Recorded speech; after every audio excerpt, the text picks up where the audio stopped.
dear students, welcome to Dinajpur Jilla School online class. How are you?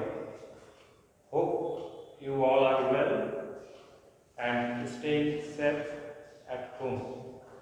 I am also okay. At first, I would like to introduce myself. I am Gautam Gupta, Assistant Teacher English, Dinajpur Jilla School, Dinajpur. Today, I am going to start a very important topic, and our today's topic is present perfect tense.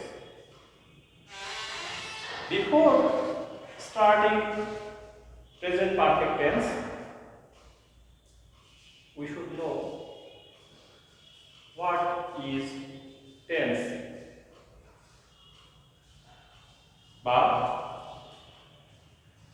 Tense কি। Tense শব্দটি এসেছে Latin শব্দ tempus থেকে। Tempus অর্থ সময় বা কাল।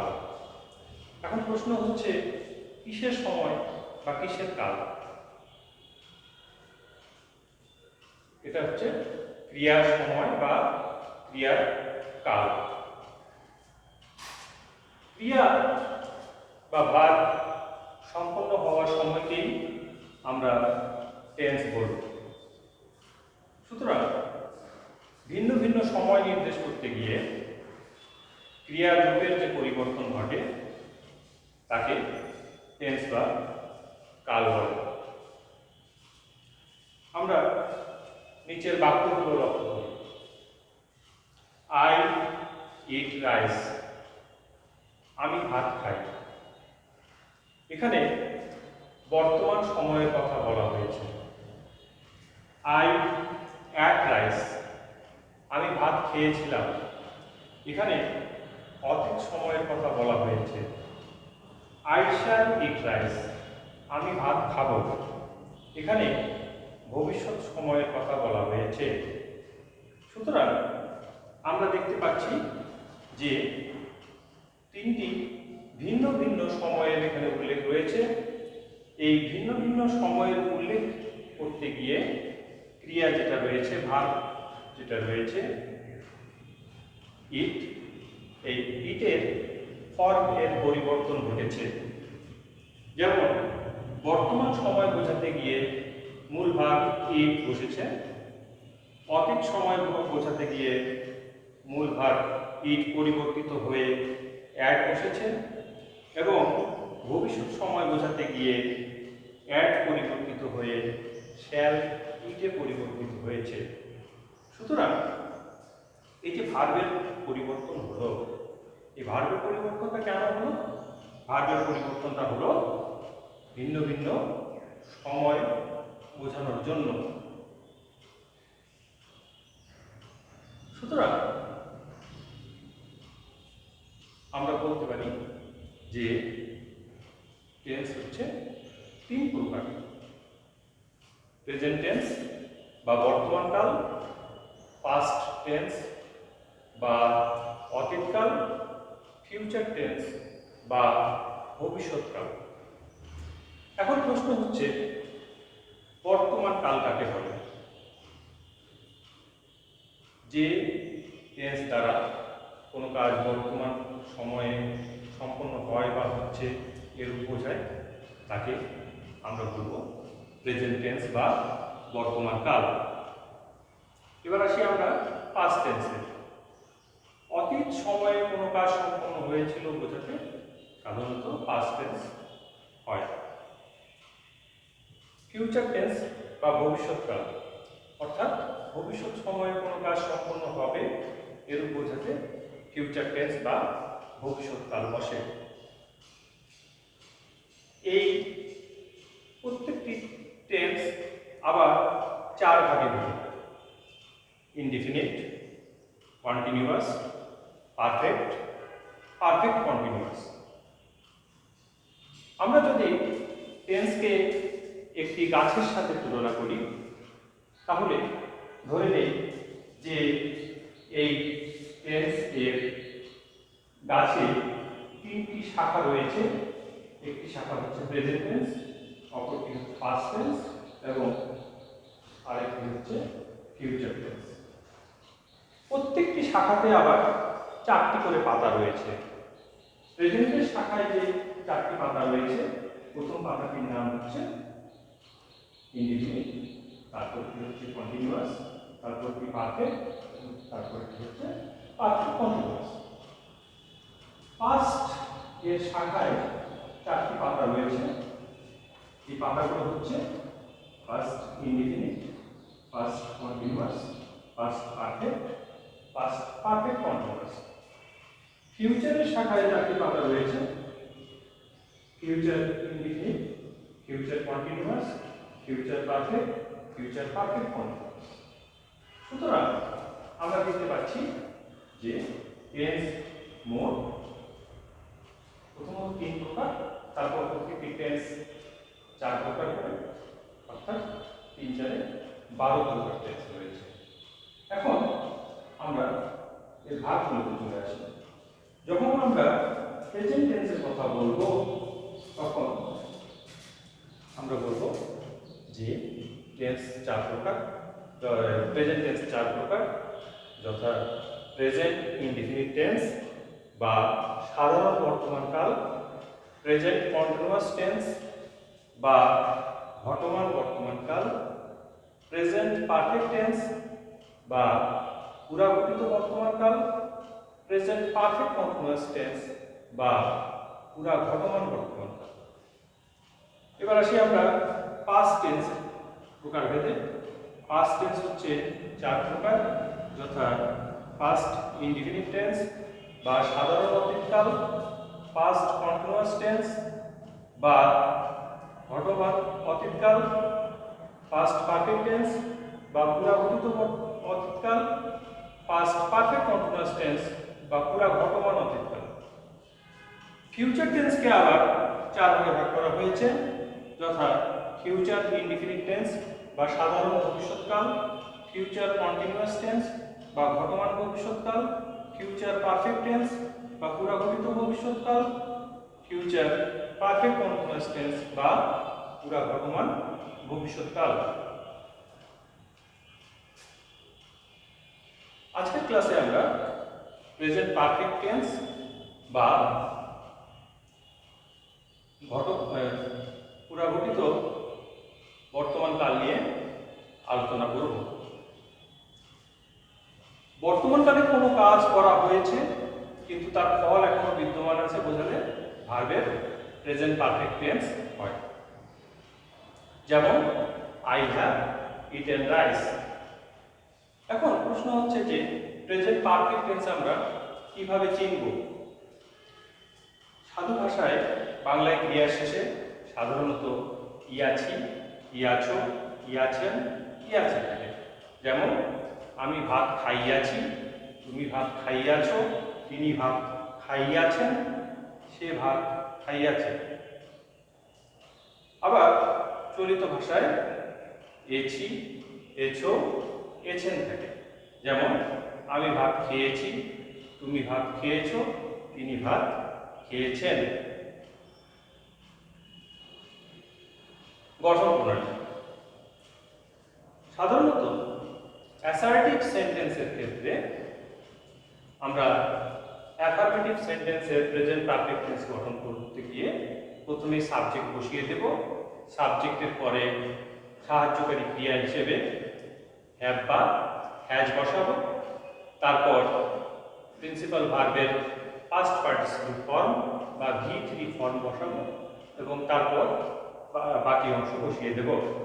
যেমন হি হ্যাজ হেল্পড মি, এখানে হি হচ্ছে সাবজেক্ট, সাহায্যকারী ক্রিয়া হিসেবে বসেছে হ্যাজ, তারপর প্রিন্সিপাল ভার্বের পাস্ট পার্টিসিপল ফর্ম বসেছে হেল্প এবং বাকি অংশ এখানে বসানো হয়েছে। প্রেজেন্ট পারফেক্ট টেন্সকে নেগেটিভ করতে গিয়ে আমরা প্রথমে সাবজেক্ট বসাবো, সাবজেক্টের পরে যে অক্সিলারি ভার্ব রয়েছে হ্যাভ বা হ্যাজ, তারপরে নট বসিয়ে দেব।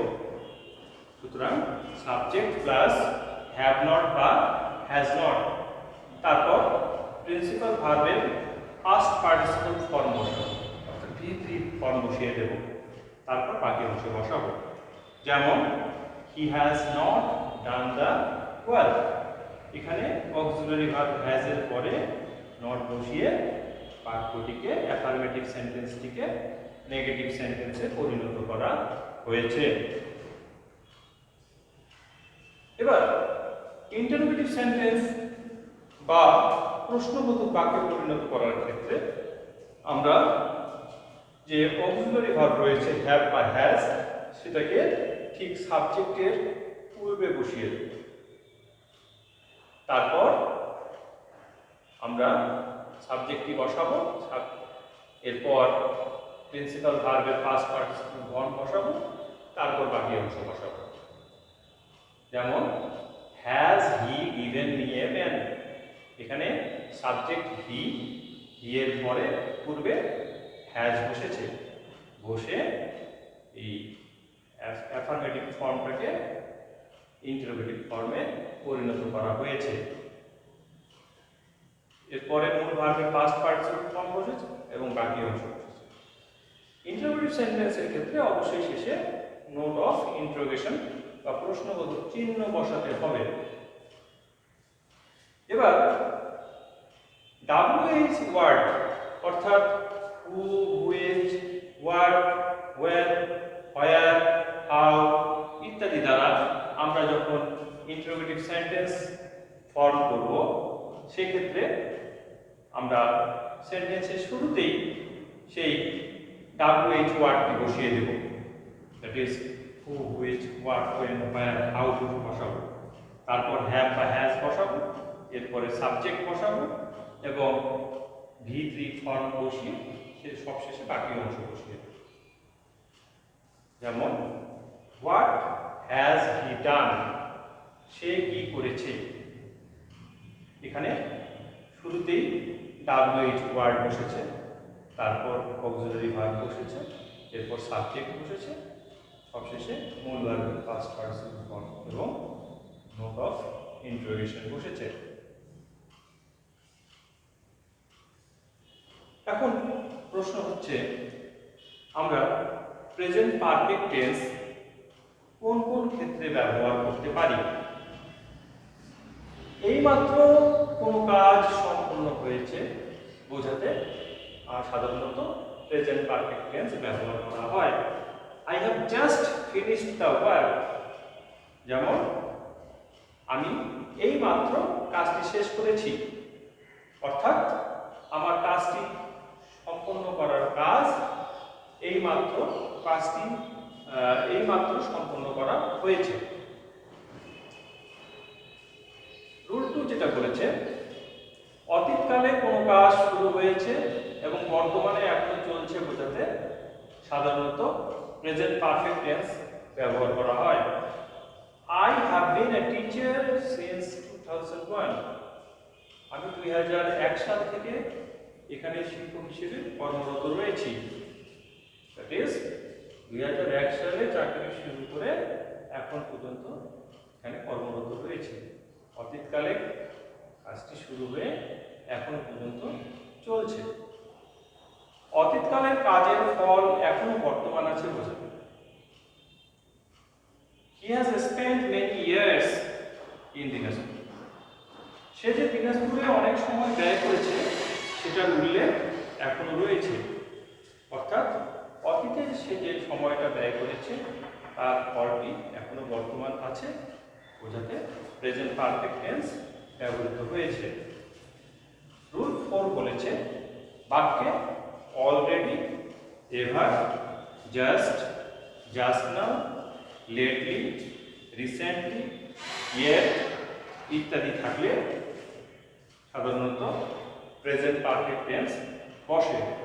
যেমন have you ever visited the zoo, তুমি কি কখনো চিড়িয়াখানা গিয়েছো?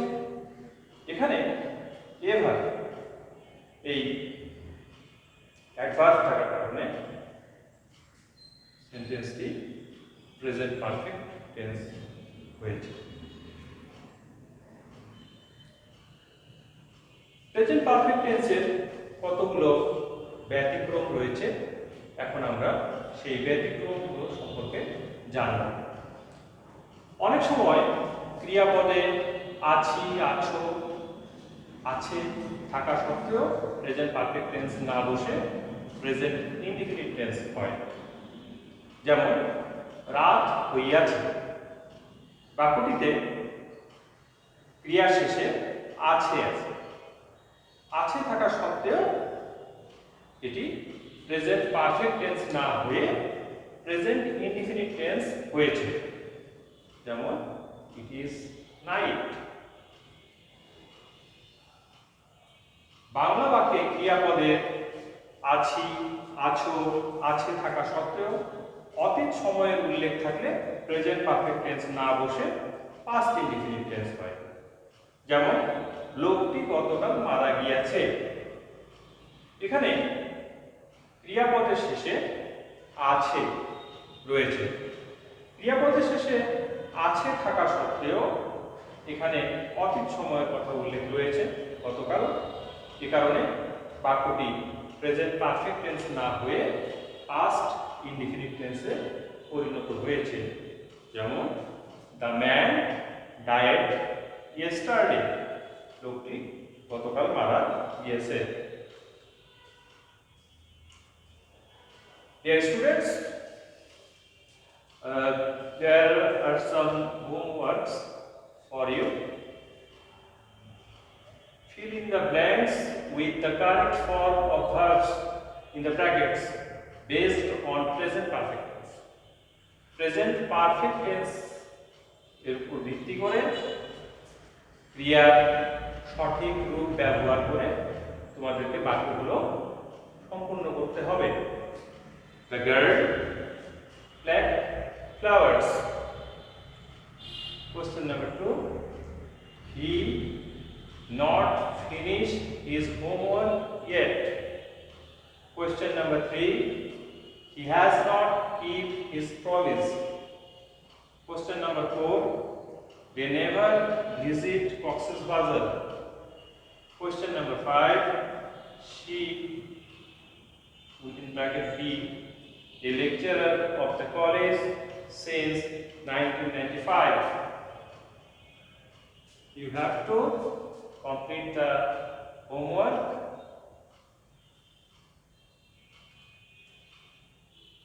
My dear students, that's all for today. Hope to see you next